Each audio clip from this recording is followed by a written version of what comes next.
اور اب میں بلا تاخیر التماس گزار ہوں سرمایہ اہل سنت، فخر اہل سنت، خلیفہ حضور تاج الشریعہ، عالمی مبلغ اسلام، سربراہ تحریک اصلاح معاشرہ حضرت علامہ محمد اجمل رضا قادری رضوی دامت برکاتہم العالیہ سے کہ اپنے نورانی، روحانی، عرفانی مواعظ حسنہ سے ہمارے قلوب و اذہان کو منور و معطر فرمائے۔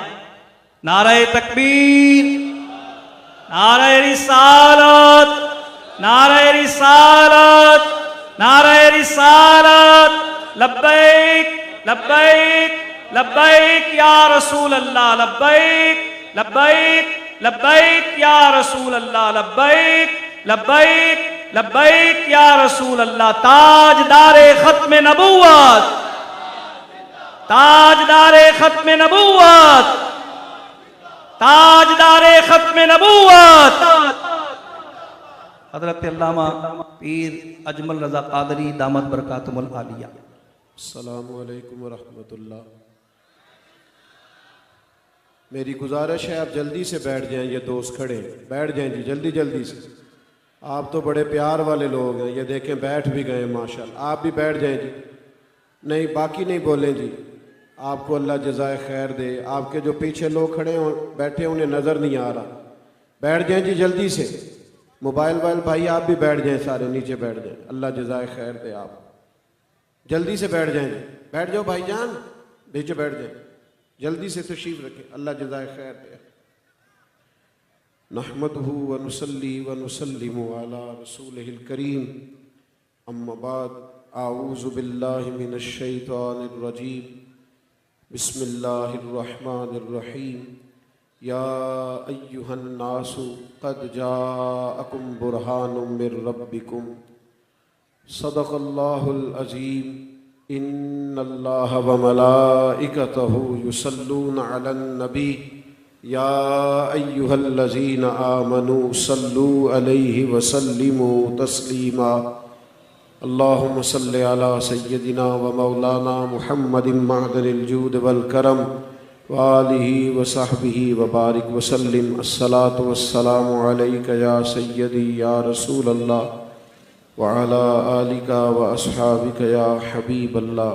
حمد و صلاۃ کے بعد انتہائی عزت و تکریم کے لائق بزرگوں، قابل صد احترام بھائیوں اور دوستوں، بھائی جان میں نے عرض کیا تھا بیٹھ جائیں، آپ پھر کھڑے ہو گئے، اور آپ کے جو پیچھے دوست ہیں وہ تکلیف میں، موبائل بھی اونچا نہ کریں، اللہ آپ کو جزا دے۔ دیکھیں آداب محفل بڑے ضروری ہیں، تشریف رکھیں آپ لوگ، یہی چپ کرانے والے بھی چپ کر دیں جی، آپ نہ کہیں انشاءاللہ مان جائیں گے۔ ماشاءاللہ آپ دیکھ رہے ہیں کہ ہمارے میزبان صاحبزادہ ڈاکٹر سید عبدالوہاب قادری قبلہ نے کتنا محنت کے ساتھ، جد و جہد کے ساتھ اتنا خوبصورت انتظام کیا ہے، اسٹیج علماء سے بھرا ہوا ہے۔ یہ ماشاءاللہ دھن کے بڑے پکے ہیں، میرے جیسے سست آدمی کو بھی تیار کر لیا انہوں نے یہاں آنے کے لیے۔ اللہ تعالیٰ ان کو بہترین جزا عطا فرمائے۔ میں نے آتے آتے میں بیان سن رہا تھا حضرت مولانا محمد رئیس قادری صاحب قبلہ کا، ختم نبوت کے تعلق سے وہ گفتگو کر رہے تھے، اور پھر شاہ صاحب نے بھی اسی حوالے سے کچھ باتیں عرض کی ہیں۔ میں چاہوں گا کہ آپ پوری توجہ سے چند ایک گزارشات میری بھی سماعت کریں۔ یقیناً یہاں اکابر، بزرگ اور ممتاز علماء تشریف فرما ہیں، لیکن ڈیوٹی چونکہ میری لگی ہے بات کرنے کی۔ میرے دوستو ادھر دیکھیں جی میری طرف، بھائی جان چھوڑ دیں، انتظامیہ سے گزارش ہے کہ وہ چھوڑ دیں سارا کچھ، اب صحیح ہے، آپ میری طرف توجہ رکھیں، اللہ جزا دے۔ بھائیوں، انسان جیسے جیسے بے مقصد وقت گزارتا ہے نا، اپنے آپ سے اکتانا شروع کر دیتا ہے۔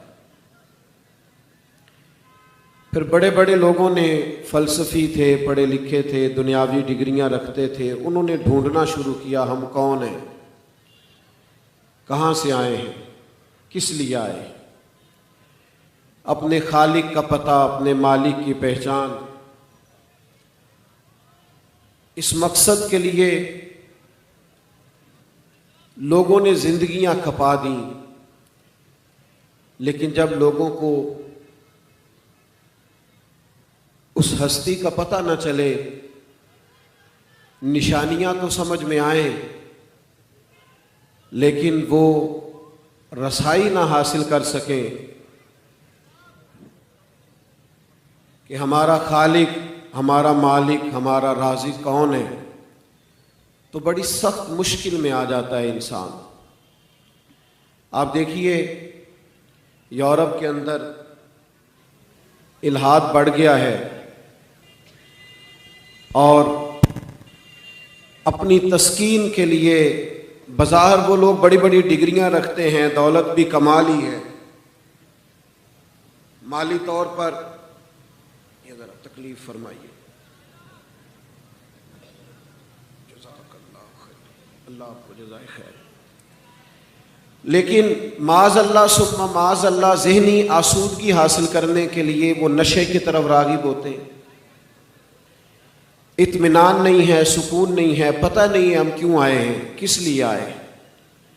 اللہ تبارک و تعالی نے اپنا فضل کیا اور ہمیں اپنے محبوب عطا فرمائے، اور ارشاد فرمایا کہ یا ایھا الناس قد جاءکم برہان من ربکم، فرمایا اے لوگو تمہارے پاس میرے جو محبوب آئے ہیں تو یہ اپنے رب کی دلیل بن کے آئے۔ نبی کریم صلی اللہ تعالیٰ علیہ وآلہ وسلم کی ذات وہ کامل، مکمل اور اکمل برہان ہے اللہ کی ذات کی، کہ اب جو بھی معرفت الہی پانا چاہے گا، جو بھی اللہ تک پہنچنا چاہے گا، جو اپنے خالق کو، مالک کو، رازق کو پہچاننا چاہے گا، اس کے پاس صرف اور صرف ایک ہی ذریعہ ہے کہ وہ دروازہ مصطفیٰ تک جائے۔ نبی کریم علیہ السلام کی بارگاہ تک جب لوگ پہنچ جائیں گے تو سرکار کے ظاہری جلوے، حضور کا اخلاق عالیہ، نبی پاک علیہ الصلاۃ والسلام کی عظیم تعلیمات اسے اس بات کی طرف راغب کر دیں گی، اس کی توجہ ہو جائے گی کہ نبی کریم صلی اللہ تعالی علیہ وسلم اللہ تبارک و تعالی کی کامل، اکمل اور مکمل برہان بن کر دنیا میں تشریف لائے۔ ماشاءاللہ قاضی صاحب قبلہ تشریف لے آئے ہیں، آپ کو بڑی شفقت حضرت تشریف رکھی۔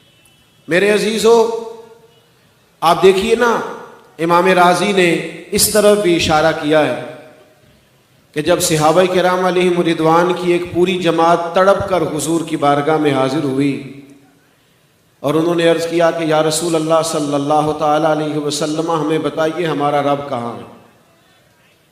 دیر ہو گئی تسبیح پڑھتے ہوئے، سجدہ کرتے ہوئے، اس کے نام پر سروں کو کٹاتے ہوئے، جی چاہتا ہے کبھی اے حقیقت منتظر نظر آ نہ لباس مجاز میں، لاکھوں سجدے تڑپ رہے ہیں میری جبین نیاز میں۔ اور اقبال کہنے لگے تیرے عشق کی انتہا چاہتا ہوں، میری سادگی دیکھ کیا چاہتا ہوں، میرا ذرا سا تو دل ہے مگر شوق اتنا، میں بھی وہی لن ترانی سنا چاہتا ہوں۔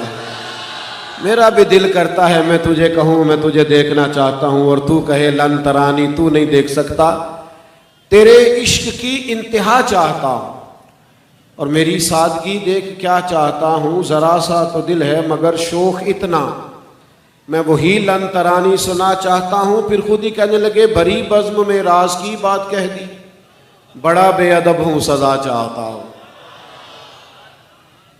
یا رسول اللہ صلی اللہ تعالی علیہ وسلم مالک کو دیکھنے کو جی چاہتا ہے، اور یہ بھی میرے کریم محبوب نے ارشاد فرمایا تم میں سے جو رب کی ملاقات کا شوق رکھتا ہے نا، اللہ بھی اس کی ملاقات کو پسند فرماتا ہے۔ اور اگر تم اس کی ملاقات کا شوق نہیں رکھتے تو وہ بھی پھر ملاقات کو پسند نہیں فرما. تو صحابہ نے جب عرض کیا نا یا رسول اللہ جی چاہتا ہے اسے دیکھیں، اللہ تعالیٰ نے قرآن مجید نازل کیا، فرمایا محبوب وَإِذَا سَأَلَكَ عِبَادِي أَنِّي فَإِنِّي قَرِيب. فرمایا جب میرے بندے آپ کے پاس آ کے، یہ اشارہ امام راضی نے کیا، فرماتے جب آپ کے پاس آ گئے نا، اور جب آپ ہی کے پاس آ گئے، آپ کے پاس آ کے جب میرا پتہ پوچھے تو ان کو فرما دیجئے میں ان کے قریب ہی ہوں. بخدا خدا کا یہی ہے در، نہیں اور کوئی مفر مکر، جو وہاں سے ہو یہیں آ کے ہو، جو یہاں نہیں تو وہاں نہیں. تو نبی پاک علیہ السلام کی ذات معرفت الہی کا سب سے بڑا، سب سے بہترین ذریعہ ہے. اگر سرکار کو نہ پہچانا جائے، حضور کی بارگاہ تک حاضری نہ دی جائے تو اللہ کی پہچان کیسے ہو؟ نبی کریم علیہ السلام کی بارگاہ تک جیسے جیسے کوئی بڑھتا جاتا ہے، آج بھی جو حضور کے شمائل کو، فضائل کو، خصائل، نبی پاک کی سیرت پاک کو پڑھتا ہے، حضور کے کمالات کو دیکھتا ہے، اسوہ حسنہ کی نورانیت کو دیکھتا ہے، خلق عظیم کا کمال دیکھتا ہے، اس پر معرفت الہی کھلتی ہے، وہ اللہ کی بارگاہ کے قریب جاتا ہے. حضرت عبداللہ ابن رواحہ رضی اللہ تعالیٰ عنہ بیان فرماتے ہیں، کہتے ہیں نبی کریم علیہ السلام کوئی معجزہ نہ بھی دکھاتے، سرکار ڈوبے ہوئے سورج کو واپس نہ بھی لاتے، چاند کے 2 ٹکڑے نہ بھی کرتے، درخت سجدہ نہ بھی کرتے، اور پتھر کلمہ نہ بھی پڑھتے، تو حضرت عبداللہ ابن رواحہ فرماتے ہیں نبی کریم کا چہرہ ہی ایسا تھا، لوگوں نے دیکھتے جانا تھا اور کلمہ پڑھتے جانا تھا. اللہ تعالیٰ نے محبوب پاک میں آپ کی خدمت میں ایک بات عرض کروں، دنیا میں سب سے زیادہ تکلیف میں وہ شخص ہوتا ہے جو مشکوک ہو جاتا ہے. آج کل کی زبان میں کہا جاتا ہے یہ بندہ ڈبل مائنڈیڈ ہے، قوت فیصلہ سے محروم ہے، اسے پتہ نہیں میں نے جانا ہے کہ نہیں جانا، کرنا ہے کہ نہیں کرنا، آگے بڑھنا ہے کہ نہیں بڑھنا. جو لوگ قوت فیصلہ سے محروم ہوتے ہیں وہ دنیا میں کوئی کام نہیں کر پاتے، پیچھے رہ جاتے ہیں. تو جن لوگوں کو مشکوک کر دیا جاتا ہے نا، جن کے دلوں میں تشکیک پیدا کر دی جاتی ہے، جو شک میں، اور ویسے بھی اور بھی غم ہیں زمانے میں محبت کے سوا، صرف موبائل ہی موبائل نہیں رہنا چاہیے، اور بھی بڑا کچھ ہے بھائی. آپ سارے ویڈیو بنانے والے، ہم نے ساری قوم کو صحافی نہیں بنانا، اور بھی کچھ بنانا ہے. تو مہربانی کریں آپ یہ 2-4 دوست جو بنا رہے ہیں انشاءاللہ آپ کو دے دیں گے. سید صاحب نے تو میرے ساتھ محبت اتنی فرمائی، مجھے اتنا اصرار کیا. کل میں ہاسپٹل میں تھا تو باقیوں سے میں نے کہا بیمار ہوں، شاہ صاحب سے نہیں کہا، اس لیے نہیں کہا، میں نے کہا جتنا اصرار ہے اور جتنے عرصے سے میں ان کو انکار کر رہا ہوں، ان کو یہ بات بتا کے تھوڑا سا بھی میں نہیں پریشان کرنا چاہتا. اور میں 10-15 منٹ پہلے آیا تاکہ وہ کسی پریشانی کا شکار نہ ہو. اللہ تعالیٰ ان ہمارے بزرگوں کو سلامت رکھے، اور اللہ تعالیٰ اس گلشن کو آباد رکھے، اور اللہ تعالیٰ حضرت شاہ تراب الحق قادری رحمۃ اللہ علیہ کے فیضان کو ہمیشہ عام رکھے. یہ بڑی قیمتی چیزیں ہیں، یہ کبھی آپ ماضی میں جھانکیں گے تو آپ کو اندازہ ہوگا کہ یہ کتنا بڑا اور مضبوط کام ہے. آپ میری بات پر غور فرمائیے گا، جو بات عرض کر رہا ہوں بڑی قابل غور ہے. ابو سفیان کہتے ہیں ایک سوال پوچھا بادشاہ نے، اس نے پوچھا کہ تم نے بتایا ہے کہ انہوں نے دعویٰ نبوت کیا ہے، اور یہ بھی بتایا ہے کہ رشتے میں، بیٹا بیٹھ جاؤ، صحیح کہہ رہے ہیں، بیٹھ جائیں آپ بھی بیٹھ جائیں، کیمرے والے بھائی تشریف رکھیں، اللہ سلامت رکھے، تشریف رکھیں. بھائی ابو سفیان کہتے ہیں ایک سوال یہ پوچھا بادشاہ نے مجھ سے، کئی سوالات ہوئے، یہ زیادہ غور کرنا ذرا. کہتے اس نے پوچھا کہ بتائیے وہ جنہوں نے دعویٰ نبوت کیا ہے کیا کبھی انہوں نے جھوٹ بھی بولا ہے؟ پتہ ہے امت کا کیا حال ہے، صادق اور امین بندہ ہی نہیں ملتا. اب تو لوگ جھوٹ بولتے نہیں، انہوں نے نام ہی بدل دیا ہے. اب لوگوں نے جھوٹ کا نام بہانہ رکھ لیا. جس طرح غیبت کا نام بدل کے گپ شپ رکھ لیا ہے نا، گناہوں کے نام بدل لیے. کیا کبھی اس محبوب نے جھوٹ بھی بولا ہے؟ یہ دیکھو کتنی کامل اور اکمل دلیل بن کے نبی کریم آئے ہیں، بظاہر مخالف ہیں. ابو سفیان کہتے ہیں میں کچھ منٹوں کے لیے چپ ہو گیا، پھر پوچھا بتاؤ. تو میں نے کہا گویا رشتے میں وہ میرے بھتیجے ہیں، میری مخالفت اپنی جگہ پہ، میں جنگوں میں مخالف ہو کر سامنے آتا ہوں، پر وہ میرے سامنے پیدا ہوئے. میں نے ماں کی گود میں بھی دیکھا، دادا کے کندھوں پر بھی دیکھا، جناب سیدہ خدیجہ کا دولہا بنے بھی دیکھا، ان کی گود میں بیٹیوں کو کھیلتے بھی دیکھا، اور میرے سامنے ان کے مقدس بال سفید ہوئے. ابو سفیان کہنے لگے مجھے قسم ہے مخالفت اپنی جگہ پر اس محبوب کی زبان سے جب بھی نکلا حق اور سچ ہی نکلا ہے. اسیر دشمن کی چاہ میں بھی، وہ مخالفوں کی نگاہ میں بھی امی ہے، صادق ہے، معتبر ہے، میرا پیغمبر عظیم تر ہے. دوستو کہتے گفتگو ختم ہوئی، میں نے بادشاہ سے کہا کوئی نتیجہ تو بیان کریں. تو یہ دیکھیں بادشاہ اس بات سے کہاں پہنچا ہے، اس بات سے وہ پہنچ کہاں گیا. وہ کہنے لگا سردار نتیجہ تو نکل آیا ہے. جس بندے نے کبھی بندوں سے جھوٹ نہیں بولا وہ بھلا یہ والا جھوٹ کیوں بولے گا کہ میں اللہ کا رسول بن کے آیا ہوں. اگر یہ سچ ہے کہ وہ ہمیشہ سچ بولتے ہیں تو پھر ان کی یہ بات بھی سچ ہے کہ میں اللہ کا رسول. میرے بھائیوں، حضور کی معرفت، نبی پاک کا پیار، نبی پاک سے وابستگی. آپ کو پتہ ہے بڑی محنت کی ہے ہمارے بزرگوں نے ہمیں نبی پاک کا دیوانہ بنانے کے لیے، بڑی مشقت کی ہے. ہر دوسری بات عشق رسول کی، ہر تیسرا جملہ ادب رسول کا، انہوں نے بڑی محنت کی.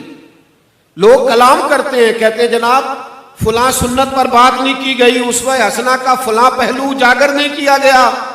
اور میں نے کہا تمہیں پتہ ہی نہیں ہے، انہوں نے اس قوم کو نبی پاک کا عاشق بنا دیا ہے. اور جب کسی کو کسی سے عشق ہو جائے تو پھر اس کی ہر بات مانی جاتی ہے، پھر تو اشارے کنائے میں بھی غلامی ہوتی ہے. حضرت امام محمد بن حنبل غلام خرید کے لائے تو فرمایا تیرا نام کیا ہے؟ کہنے لگا حضور غلاموں کا نام نہیں ہوتا، آپ کسی نام سے بھی پکاریں گے تو میں سمجھوں گا مجھے ہی پکار رہے ہیں. فرماتے پہلی بات پر ہی مجھے وجد ہو گیا. تو میں نے کہا تو کھائے گا کیا؟ تو کہنے لگا غلاموں کے نخرے نہیں ہوتے، جو ملے گا کھا لوں گا. میں نے کہا یہ کمرے پسند کر لے جو اچھا لگے. تو کہنے لگا حضور غلام اور پسند ناپسند. فرماتے میں نے اسے کہا اٹھ میرے سینے سے لگ، تو غلام بننے کے نہیں، تو آقا بننے کے قابل ہے، جا میں نے تجھے آزاد کیا. بھائی نبی پاک کے غلاموں کو اتنی معرفت ہو گئی تھی حضور کی بات کی. اب میں کوشش کر رہا ہوں آپ سے بات ہو سکے، لیکن دو چار دوست ہیں جو ترتیب سیدھی کرا رہے ہیں. بھائی آپ میری طرف دیکھیں، پیارے بھائی آپ میری بات سنیں، اللہ آپ کو سلامت رہے. بھائی جان آپ چھوڑیں، بس ان کو چھوڑ دیں. کچھ دوست جہاں کھڑے ہیں اب تو بات مکمل ہونے پہ آئی. اصل مسئلہ یہ نہیں ہے کہ دوست ترتیب سے نہیں کھڑے، فقیروں کے ڈیرے پہ رونق ہی بہت زیادہ ہے. وہ مجھے ایک صاحب نے کہا تھا